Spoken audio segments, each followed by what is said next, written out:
Thank you very much, Charles, and thank you very much for allowing us to come and take some of your time this morning. I ran a class on Monday here, and I said, as part of your introduction, I'd like you to talk about the worst thing that could possibly happen at this conference for you. What are you nervous about? For anyone in that classroom today, it was, by the way, you're speaking on day 3, and then you're following Rob Fisher. Jesus. Thanks for that. So my name's Teresa Swinton, as Charles said. I'm the founding director of Paradigm Human Performance, and I'm joined by my amazing managing director, Andy Whitley. And I've been running Paradigm Human Performance for the last 5 years, and Andy joined me about 2 years ago.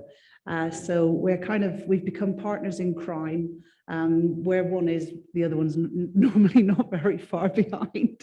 So thank you very much. Let's introduce you to the new kids on the block, I guess, which is what we feel like. If I can get the clicker to work. I can't even get it to work. Okay, here we go. So this is the real boss of our company. This is Pearl, my Springer Spaniel, one of 2 Springer Spaniels. We were formed in 2017, and it was a woman-owned business for a number of years. And then just after setting up the UK business, we also set up Paradigm Inc. over here in the States as well, because from day one, we've had clients working over here. As I say, 2020, Andy joined me as my managing director, and Tony Scott, who's not here this week, joined me as my CEO. And in 2021, after many, many years of nagging, wearing him down, bullying him, whatever it took, I finally got Shane to sign on the dotted line and become a fully fledged partner. Why is that so important? Because if it wasn't for Shane and Peggy Bush, there would be no Paradigm Human Performance. They were the ones who convinced me when I met them in 2009 that I should probably think about doing this myself, after they saw what I did after their practitioner course at the company that I was working in then. And they continued to cajole me until I finally bit the bullet in 2017.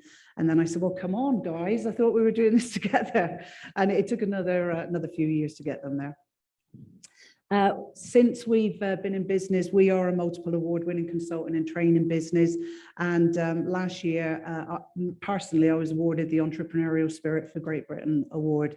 So it's just fantastic.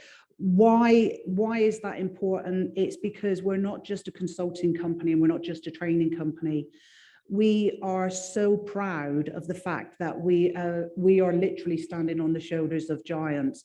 And we're going to talk about our Paradigm Masters. And our Paradigm Masters include the majority of the great speakers you've heard here this week. So Shane, Joe Esty, Jim Marinas, those people, and, sort of 13 others. We've got a group of 15 people that we're bringing together to kind of advise us, keep us right, keep us true to our mission, and really challenge our thinking as an organization, but also to stay true to those original 5 principles as well, which we kind of will stick with. And yeah, we've grown as a business in a short space of time. What do we stand for? We stand for these things, and our mission, because we wanted to have a mission that was bigger than us. And it wasn't just about making a quick buck and getting out of there. So our mission is to educate 30,000 organizations about the transformational benefits of human and organizational performance by 2030, which time, if I'm still alive, I'm sure I will want to kind of drop dead or at least go to sleep for a while. So that's what we do. How are we doing that? Through driving and focusing our efforts on operational excellence. So HOP is about so much more than safety. And I'm sure you're learning that this week. If you came here thinking this is about a safety improvement, and there's a lot of talk about doing safety differently. Paradigm's take on this is we do business differently. And if you really take that approach, boy, you just accelerate your progress. We build these quality relationships, again, through things like the Paradigm Masters and having long-term relationships with our clients, and also this global contribution, which was something that we were really keen to make. We want to change the world, that's the bottom line here. We firmly believe that safe performance is a byproduct of operational excellence.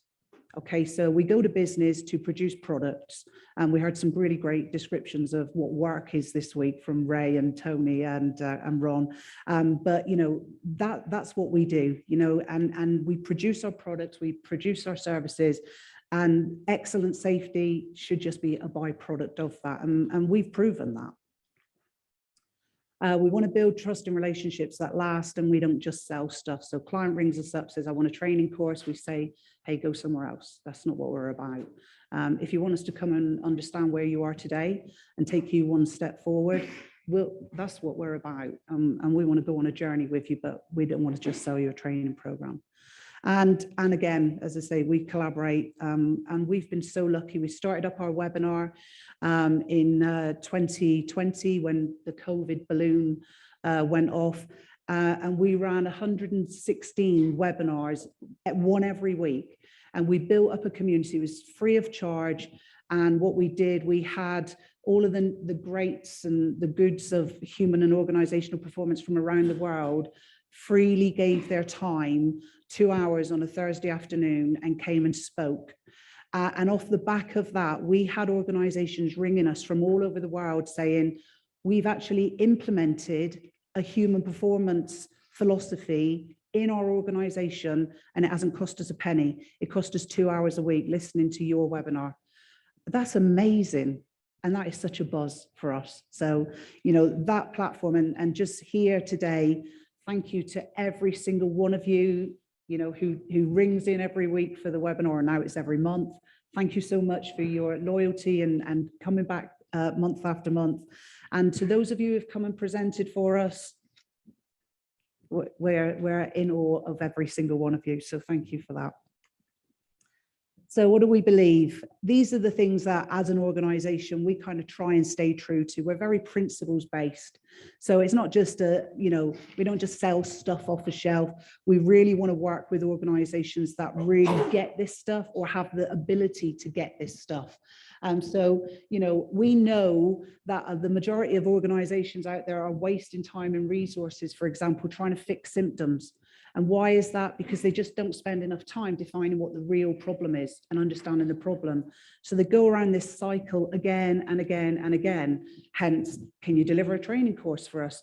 Well, why? What's the problem you're trying to solve? Well, we just want training. No, I'm sorry. There's got to be a reason for the training, because otherwise, how are you going to tell me in a year's time that you spent your money wisely? So we challenge our clients quite a lot. It'd be pretty good to be a client of ours. Is that fair enough? Yeah. Yep. And the most successful organizations are those that listen and seek to understand their people. And again, one of the things you're going to hear from us about is this understanding that within your workforce right now, today, out there on the job, are subject matter experts, every single one of them. Because if they weren't, you wouldn't be employing them. So respect them, show them that trust, and just those little things alone, just like Rob was saying earlier. By the way, thank you for the plug. I should have paid him every time he said paradigm. But, you know, if you can just do that and nothing else, just respect and recognize the expertise within your own workforce, you're well on the way to really nailing some of this stuff. Okay, so what do we do? What do we stand for? And these slides will be available to you. We're not trying to sell a product here today. So just ignore the fact that it says it's a trademark. If you want this information, we're going to give it to you. But we've got a 10 principled approach that we work through with our clients. If you want the whole, you know, caboot, then, you know, you can work through Mind the Gap with us. And if you don't, if you just got some particular issues in some areas, then, you know, we want to help you look at those. But what I suggest you take away from today is these are principles that you can take back to your organization. We're going to share some tools with you that you can start to work on straight away and you can start to use in your organization. Our advice always to everyone is there is no one rule book on human and organizational performance. There's no rule book. You do it the way that it works for you. Start where you are today with the culture you've got, with the management that you've got. Just look to move one step at a time. That's all.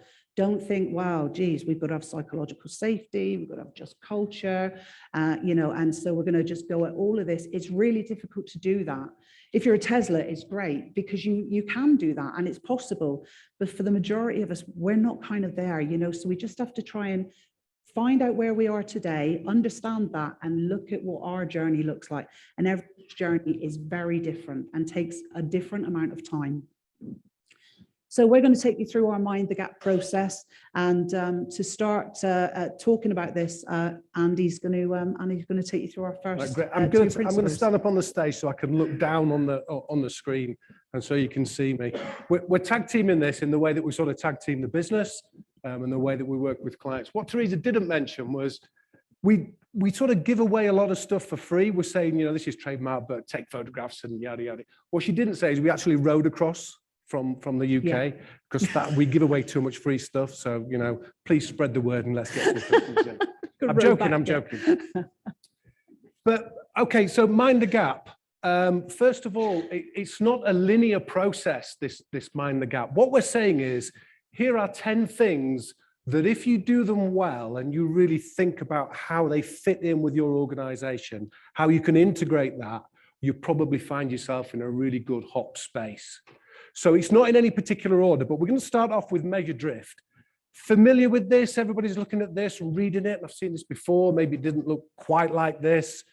So taken from Sidney Decker's model, and what we're looking at is measuring drift. That for us, working with a client to get a HOP initiative, philosophy, embedded, integrated, whatever language you want to use, it's got to be built on a foundation of solid trust. And that's difficult to achieve. But one of the ways that you can start to do that, in our experience, is to get different factions of an organization talking to each other and sharing their stories and understanding what each other's world looks like within the organization. Measuring drift is a fantastic way to do that. So if I'm a senior leader, I want to know what's happening at Workers Done. Because if I understand that and I know what's really going on out there, I can probably change things for the better for the people who are operating at that level. But I can only find that out if they tell me, and they're only going to tell me if they trust me. So if we go on to the next slide, we're simplifying this. So we're going to be a little bit controversial and just push out a little bit of a challenge here. What we're saying here is the accumulation line that we're all familiar with. This is your visible, sometimes visible, but more often than not, invisible hazards, threats, system weaknesses, unusual conditions, all that stuff, degrading infrastructure, those things that creep up, and then all of a sudden we go, where did that come from? Well, it's slowly building. And it's there in every organization, and it looks and smells and sounds and tastes different in every environment. It's largely invisible to workers, okay? Some of it, and this is the challenge, might be visible to management. So more people who sit, if you like, I'm simplifying it, at Workers Imagine, people who strategically look at how we do things, so procedures, instructions, etc., might know some of the things that are on that red line. But because they're focused on Workers Imagined, they feel that their control measures, their processes, their systems are so robust and the system is sound enough that Workers Done will never come close enough to those hazards. So we don't talk about it because it'll never be an issue. We know this is wearing a bit. We know this is not as we want it, but it'll never cause a problem. But if we understood how close people were to those particular hazards, then we've got a different conversation on our hands. So that's just one thing as far as measure the drift, what it can give you. So investigate, that's the deadly word, isn't it? Investigate. Sometimes we have to investigate because our regulators, our licensees, they tell us that that's what we must do, and that's the language that they use. So we're not afraid of that. This is our sort of learning maturity flow, if you like. Starting from the left, we've got some sort of traditional investigation process, system, template. What we're encouraging our clients to do as part of this Mind the Gap, this is one element. This is quite a powerful one as well, because this is where you can get a lot of really good information. Move towards more of this learning, but hazard warding triangle time.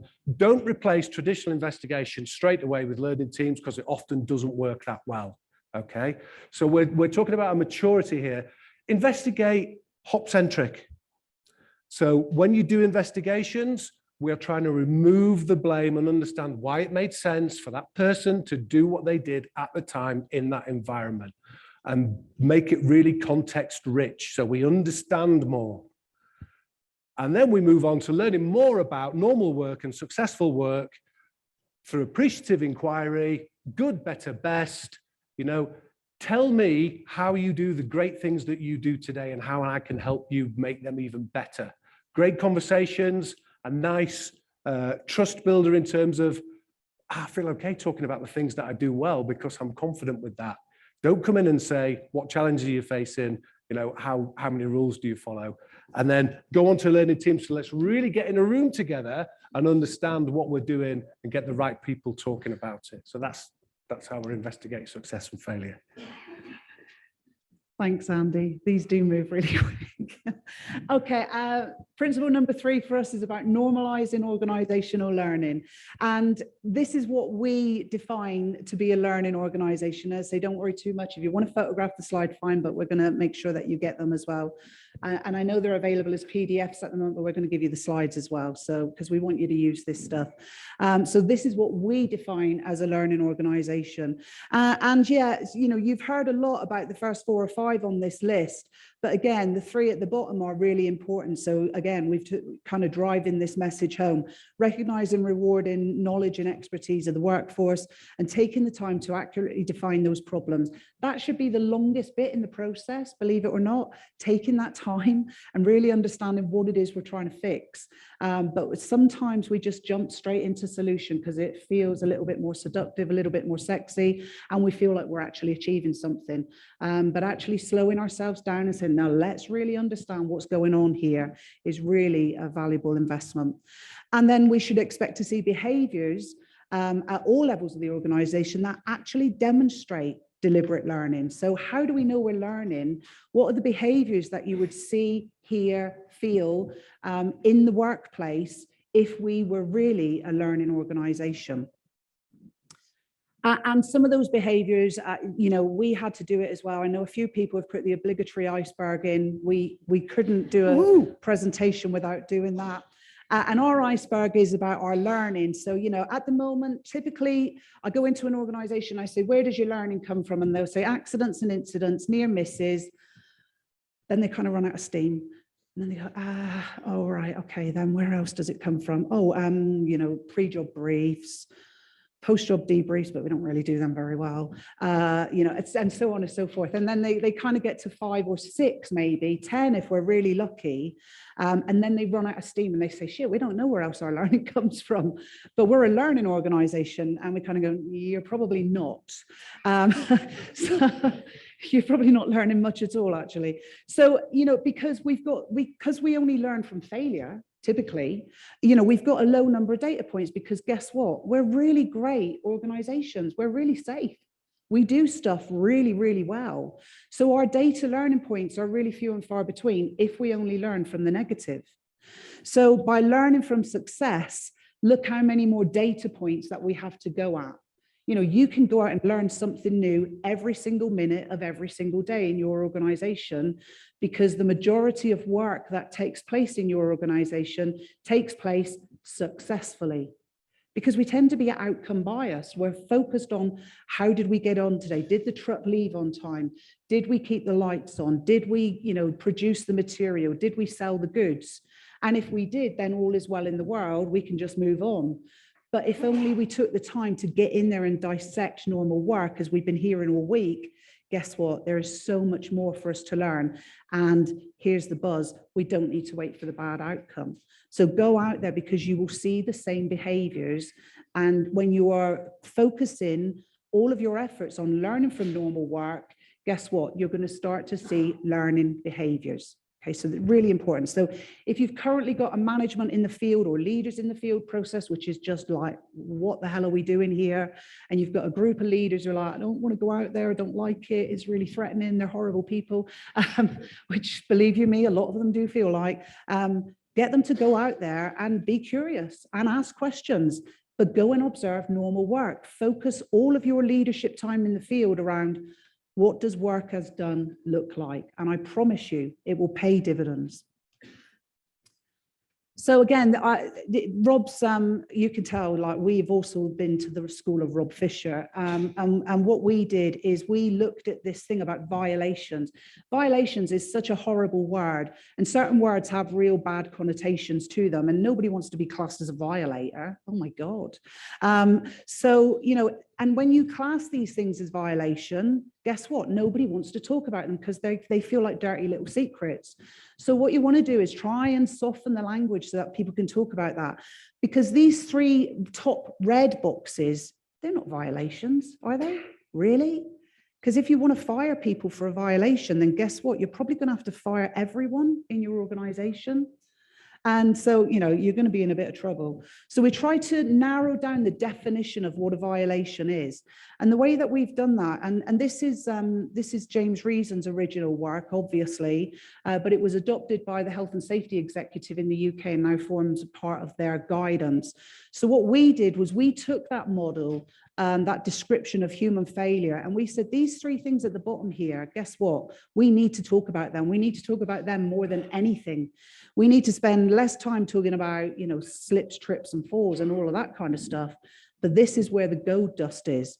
So if we can just rename those as drift and we can create conversations, guess what? Suddenly it's okay to talk about this stuff. And then violation, which, believe me, when it happens, I mean, people say to me, well, you know, if we've got a no blame culture and we start to investigate something, what happens when we find out that somebody screwed up? Well, if somebody screwed up to that point and it's a real violation in our language, guess what? Fire them. I'll come and fire them for you. It's pretty cut and dry. You don't need to get too far into your investigation to find out that somebody was violent, neglected a really great rule that nobody else would. In terms of, you know, Rob said about life-saving rules and things like that, and it's so important, and I agree, don't get rid of them, but change the context of them. This reckless stuff down at the bottom, if you want to understand what violation really looks like in your business, start to talk to your workers about taboos, okay? What are the taboos?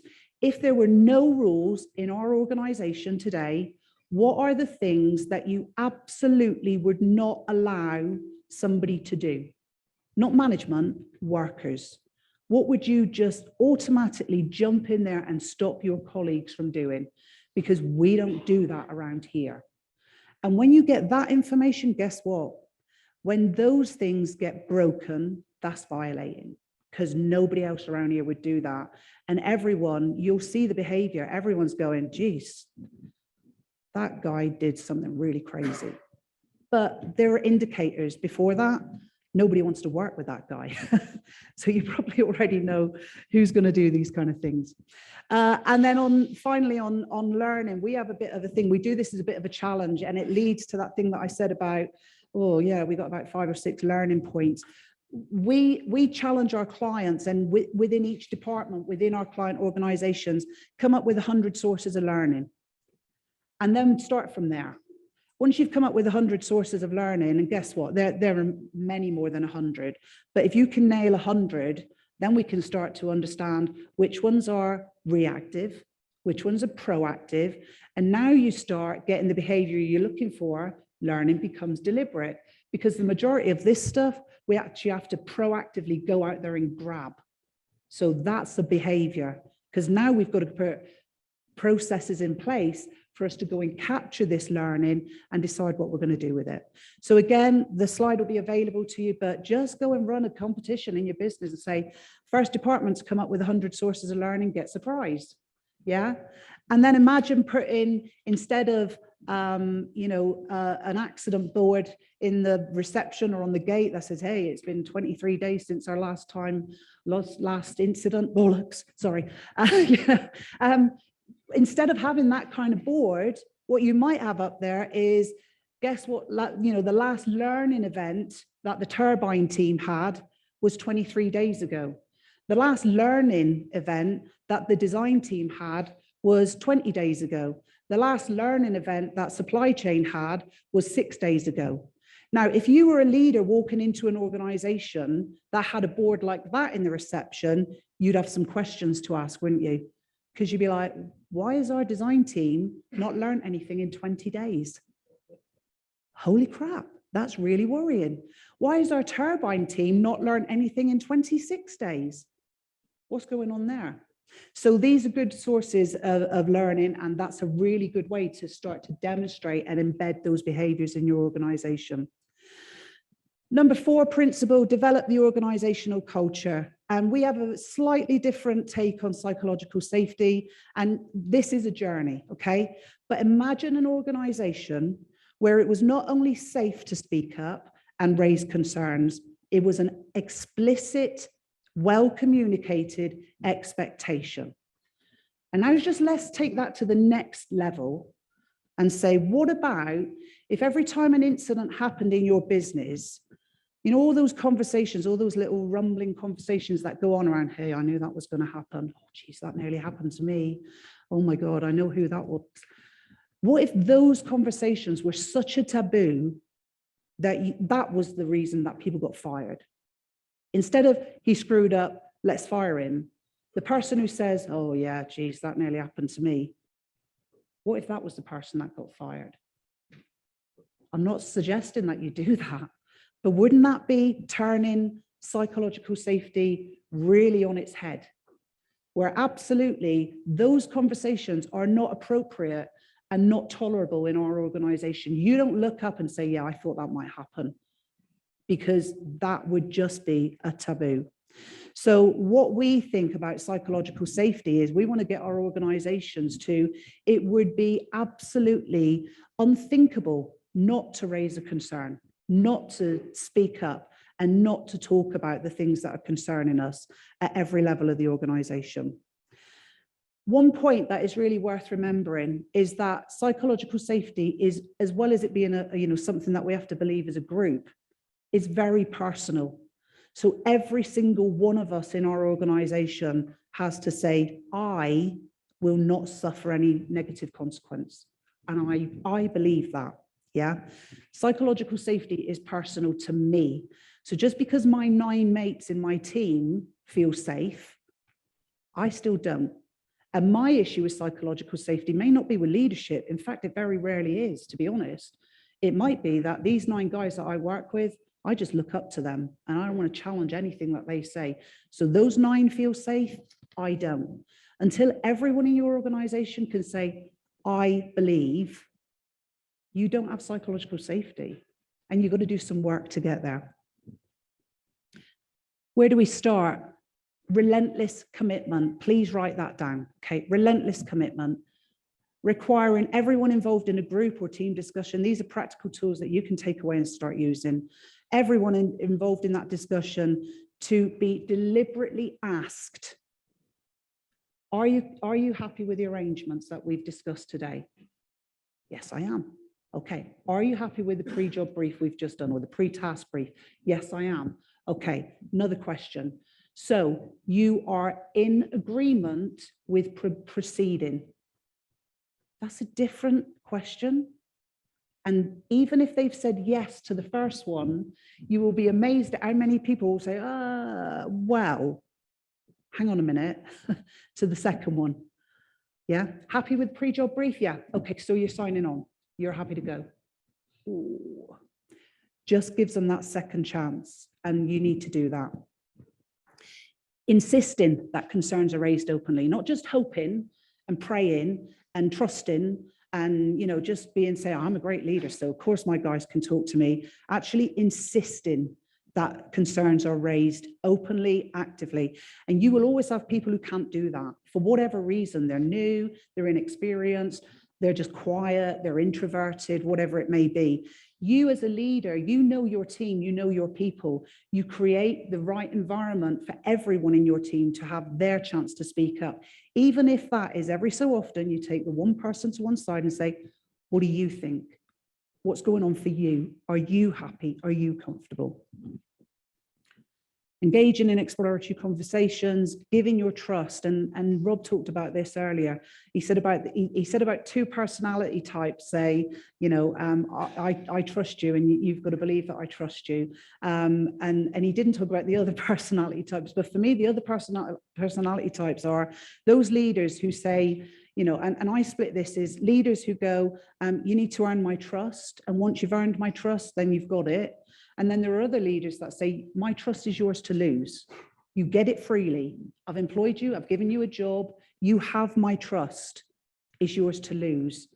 That is such a different approach to you need to earn my trust. So go out there, be brave. And if there are people in your organization that you genuinely today feel that you can't say that to, question why they're in your organization. Why are they there? We've talked about encouraging colleagues and creating the space. Now, when we go through any change, we need to manage it really carefully. And as you would imagine, a company like us, we have our own change model. Ours doesn't go around in a circle because we believe change should have a beginning, a middle, and an end. Because, we want to get over it. It's like we want to be able to relax and get over it and say, yeah, we achieved something. So have a process for managing change. And guess what? Cultural transformation, organizational change, you need to follow a process. People need to understand where you are in the journey. Why? Because this is what happens to people when they go through any change. Yeah, this is the Kubler-Ross change curve, and I'm sure that you've seen this before. If you haven't, you can just Google this anywhere. But your individuals in your organization will go through this. They'll go through it as groups, they'll go through it as teams, and they'll go through it individually. And everyone will be at a different point on the change curve, depending on where you are in the process. But look how long it takes until we get to experiment and decision, till the majority of people finally go, yeah, okay, this isn't going away. I can't keep my head below the parapet anymore. I'm going to have to get in, or I'm going to be left behind. So if you can use a good change model and you can manage this process really well, like have a good plan, then actually what you can do is you can level out those peaks and troughs. And it's not so upsetting for people to go through. They understand, they're on the journey. And also what it helps you to do is kind of like get engagement more early and create your kind of fan club who are going to support you through this. If you do nothing else, if you don't want a whole change model, focus on these two things: defining your problem statement. You're going to hear that again and again from us, and have a good plan. And how will you know if you've been successful? For God's sake, don't allow your people to just go into the spin cycle of change, where it's like, oh, here's one change, here's another change. It feels like a roller coaster ride. Everyone gets sick, and everyone wants to get off. Even if you have to break the change down into bite-sized chunks, do it. And every so often, just stop, reflect, celebrate, reward. Again, we spend an awful lot of time when we're looking at any change program, even if it's implementing a new task or a new process or whatever it is, we can get, as the kind of agents of change, we can lose our energy very quickly because we tend to focus all of our attention on these laggards and the people who don't want to get involved. We think, geez, how are we going to get these guys on board? And before you know it, you've just lost energy and you're like, I'm not even going to bother starting. So again, this came up earlier in the week. Focus on your early adopters. Where is the change needed? Where is it going to be welcomed? Where are the people, where's your fan club? Who's going to support you through this? Focus on them, create that critical mass. Don't waste and lose your energy on the people who don't want to hear from you. They'll join you eventually, and if they don't, they'll leave. But focus on the people who want to be there. That will keep your energy up as the agent of change. And for those of you in here today who are starting out on your hop journey in your organization and you're like the lone voice in this huge cave, focus on the people who want to listen to you. Don't worry about the ones that don't, okay? They will come on board when they see the change and the transformation that you can create when you work with a willing bunch of early adopters. You're going to do this one, number 5. Over to you. Okay, so yeah, it was mentioned earlier, wasn't it? Thanks. Vision, mission, and strategy. So transparent vision, mission, and strategy we all need that in our organizations, don't we? And we have the vision, the dream, we have the mission, the doing, and we have the strategy, the nuts and bolts, the how do we do that practically? And it's just exactly the same with a hop integration, implementation, whatever we're going to call it. We love integration, really, weave it in. But where are we going? What's it going to look like? So we've got to signpost the vision. What does the promised land look like? Is it attractive? I'm much more likely to get on that journey if it is. And how are we going to do that? Which is all of the mind the gap stuff and everything else that we do, and all the practical application of it, the practitioners, and that's why we love to get practitioners embedded in organizations so they can carry on doing it themselves. And we want them to live by this as well. Yep, what gets measured gets done. So looking at how this affects the organization, because we're not talking about just human performance here, we're talking about human and organizational performance. So how do different departments deal with each other? And what do they pass on in terms of error likelihood? So yes, we can sell you this product at this price and we can give you so many widgets next Tuesday, and then you pass that on to production, they go, well, you've just given me a load of parameters that are really difficult for me. You're making me drift. Things like that. Senior strategic leaders understanding how this works at the interdepartmental level and what's getting passed around. And there's more, more detail, and we can see this, what my reward is, but thinking about what the cost is to others, other departments, the overall organization. And it really comes back to that. We need to talk. We need our departments to talk to each other, and we need the people within the departments to talk to each other as well. So we can break down these silos and we can understand way more about what's going on at work as imagined and work as done. So we can see that all of these, if we were to plot them out in a big circle, they're all interlinked. It would be a nice messy diagram. Everything works together. So what success looks like for us in our department might be different to somebody else. And we need to understand the impact that we have on the wider business. So that's where the organizational bit comes in. A great example is if you have incentive programs for departments, guess what? They'll hit those targets at the expense of other departments. And I've seen it out there.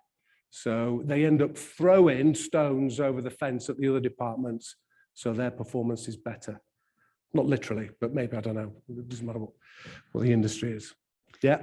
Really good way to sanity check this is, if you've got an organization, if you want to look at your own organization and, you have interdepartmental competition, where HR got to be better than safety, or, sales got to be better than supply chain. Guess what? You probably have got drift at an organizational level, because that's what this is talking to. And, just going back to that vision and the mission and the strategy, once you've decided what that looks like for your organization, then allow your organizational structure to evolve out of that. Rather than just saying, well, we're a company, we need an HR department, we need a safety department, we need sales, we need production, we need, you may not need some of those things. So actually align, get alignment in terms of what you're doing as an organization, and then the structure evolves out of that. And that may involve restructuring your organization. It may, but that's what pure human and organizational performance improvement is all about. You've got to set yourselves up for success. So human-centric task design, Teresa's going to talk a little bit more about this later on in a workshop, and I did one on Tuesday. It's the clicker. Come on, guys. We don't like to blame, but well, let's jump on that blame bandwagon. They gave us Rob's clicker. So we're sort of talking about ergonomics, but we're also talking about human and organizational performance. We're talking about resiliency here. We're talking about the capacity to absorb inevitable human error. Human error is going to happen tomorrow, just like it's happening today. Things are going to go wrong because we're human. If we can design our systems, our environments, our processes to be able to account for that human error, which will take place, and have a much safer, less harmful outcome, whether that be harm to people or harm to the business or harm to the finances, When we design stuff, we have this in mind. So this becomes part of the way we do things around here. We're working with a client at the moment that is fundamentally a design organization. So it's not for safety reasons really that they're embracing HOP. It's because they want the capacity to fail safely during construction phase, but not necessarily to stop hurting people, so that their design works well for the residents and the occupants of what they're building. So this is the whole performance piece. It's bigger than just safety. I'm preaching to the converted. I know we know this. The optic model. So a way that you can do that, and this comes out of building on appreciative inquiry and learning teams, but this is a process that we've identified. Well, I'll be honest, that Teresa's invented, where we can look at, and this is quite resource intensive. So you want to save this for your stuff that kills you, the big harmful things. Go and have a look at how it's done now. Plot out the difference between work as done and work as imagined by taking your observations, plotting it. Tabletop work as imagined, you get a nice visual representation of how it's actually done compared to how we imagine it. Then we can identify what's different, maybe what needs to be changed. Then we conclude, we go out and we test it. So you can see it's quite a lengthy process, but very detailed, and we tend not to miss stuff with this. So you save it for your big hitters. But that's your human-centric task design right there. So that's how we would do it.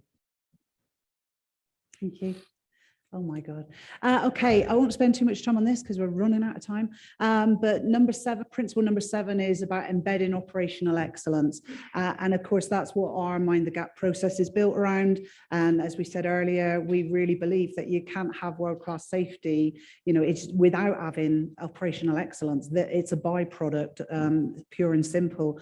And of course, what we do here is we work with our clients to help them understand and embed the high reliability principles. And there are many great HROs out there. Definitely there are, but so many organizations have never even heard of this stuff. And so, don't always assume that your organization gets this and they understand what underpins it, because they don't. And again, get down into the detail. But if you can embrace these kind of high reliability principles, then you're going to be well on your way to achieving operational excellence. Principle 8 is growth through human capital. And again, this keeps going back to the expertise within our workforce. We cannot stress that enough. And again, this was a bit of a throw off to COVID. When we set up, we were like, we're a consulting company. Training is a byproduct of what we do. We don't want to be a training company, because there are many of them out there. But then suddenly COVID came along and we're like, we can't get to our clients. So what are we going to do now? And it was like, we're not going to be a training company. But what we got together as a team, and at that time, and to continue into this day, the majority of our team are freelance consultants. They're the most amazing people in the world. And we're very fortunate to have the people that we've got. So we got them all together and we said, look, Paradigm doesn't get paid. You guys don't get paid. We're consultants, you're consultants. This is our commitment to you. If one of us fails, we all fail. If we're going to go down, we're going to go down together. So we're going to continue to pay you for as long as we can. No matter what happens, we're going to stick together and we're going to get through this, or we're not, one or the other. But what we've got to do, we've got to adapt, and we don't want to be a training company, and we don't want to put out some really crappy online training because we're panicking. So our team came together and we developed, what we said was, well, what we need to do now in order to stay true to our 30,000 mission is we've got to put an internal capability into all of our client organizations. They need a Paradigm person inside their company. Our practitioner program was born out of that. And basically what this is, 8-month program with a qualification at the end of it, and it's vocational learning. You get access to all of our IP, you get it all. You, as part of going through this program, your guys and girls, they develop your strategy, they write the program, they set up your governance and oversight, they develop your training material, they get trained to deliver the training material, the whole lot. You train somebody on this program, you have your own internal resource. And what we did was we took our own internal training program, the program we used to train our consultants, and we turned it around and went, here, clients have it.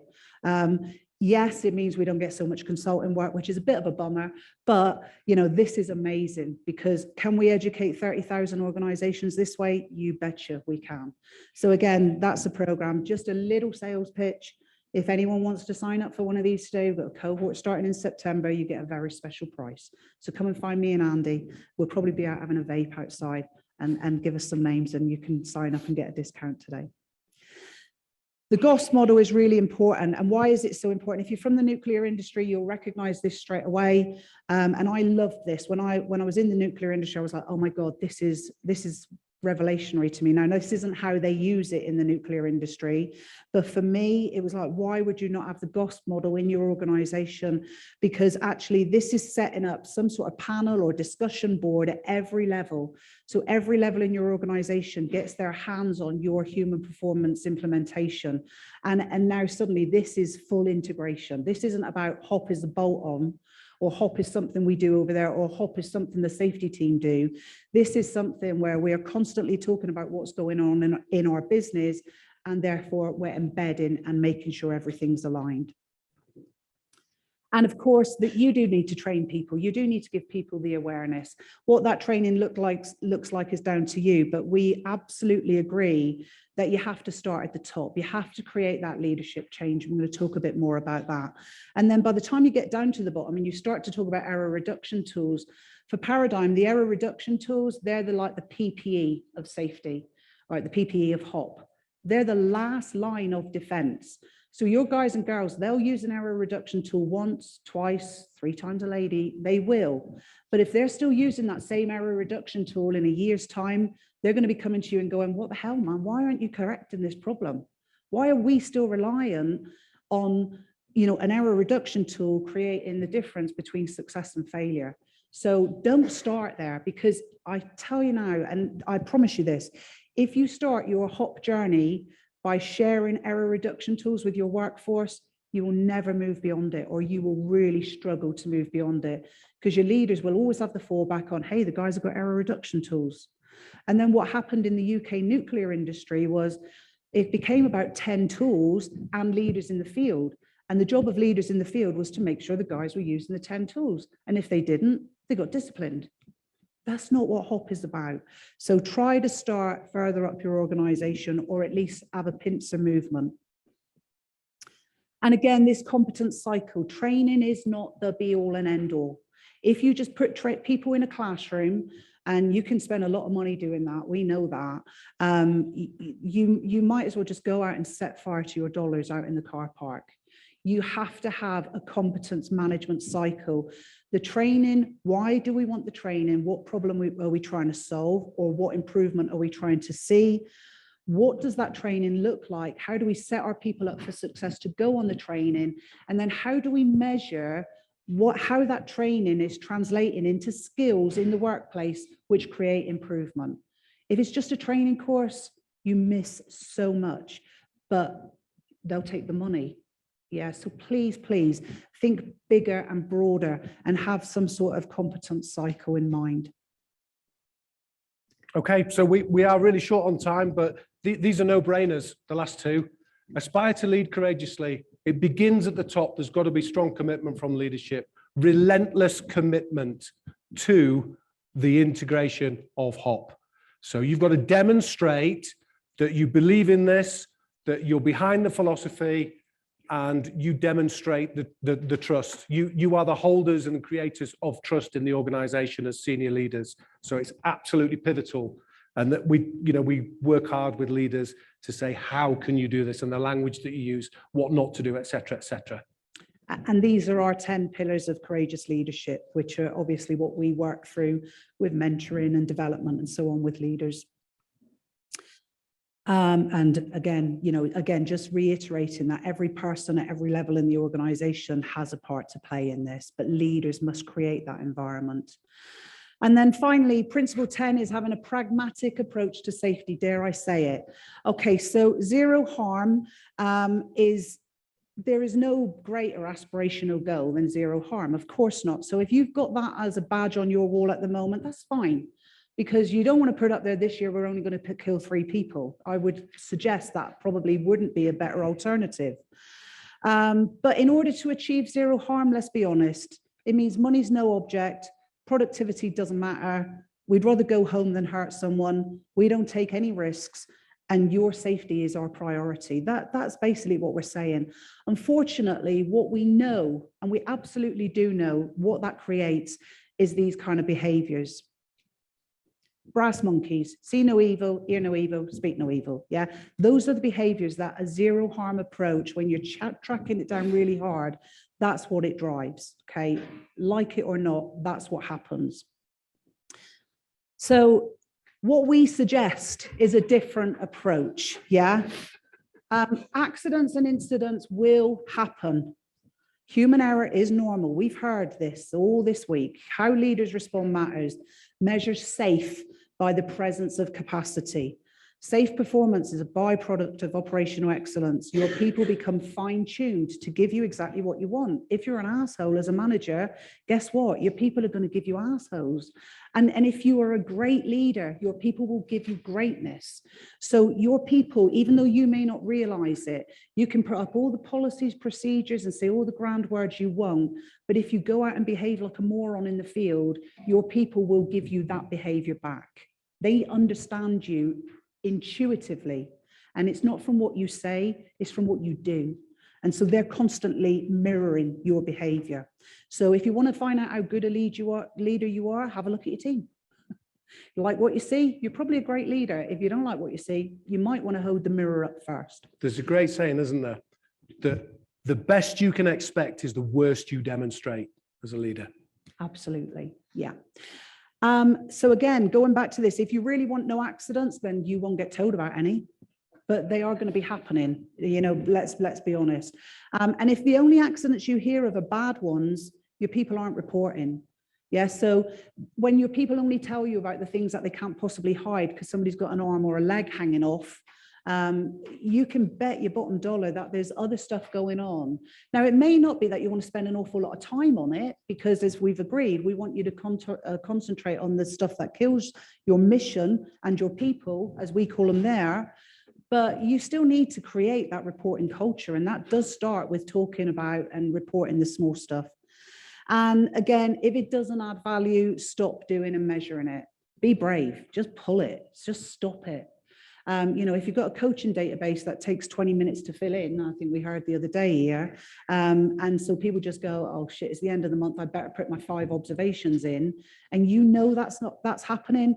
Be courageous and pull it, turn the database off. How, you know, what's the difference between having fake information and no information? No information is better than fake information, I would suggest. So that's our practical, pragmatic approach to safety. We do, however, I'm sorry now we're overrun, but I'm going to play this video. We do like to have a bit of fun in our organization. This is our global director of operations, Phil Gillen. He's an airline pilot, so he talks posh. But I do want you to listen to the video. Well, the vital things you can do to help improve safety is a pre-job brief and a post-job debrief. The thing about a pre-job brief, you can do it in a classroom, you stood around walking and talking, or actually, in fact, you can even make a model or a diagram, so people can actually visualize and picture exactly where they're going to be. You might spot problems such as, look, I won't be able to see you from that location, or it's going to be too noisy in that location, or I'm too near the hazard here. Something like that. So really important you think about how you're going to do a quality pre-job brief.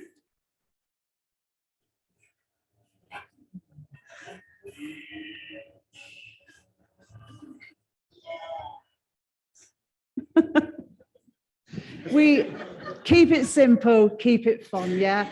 We have to have fun at work, yeah. And so when we're shooting our videos for our training or anything like that, we do give the guys the opportunity to have a bit of fun and have a few laughs. And one day we will release our bloopers video.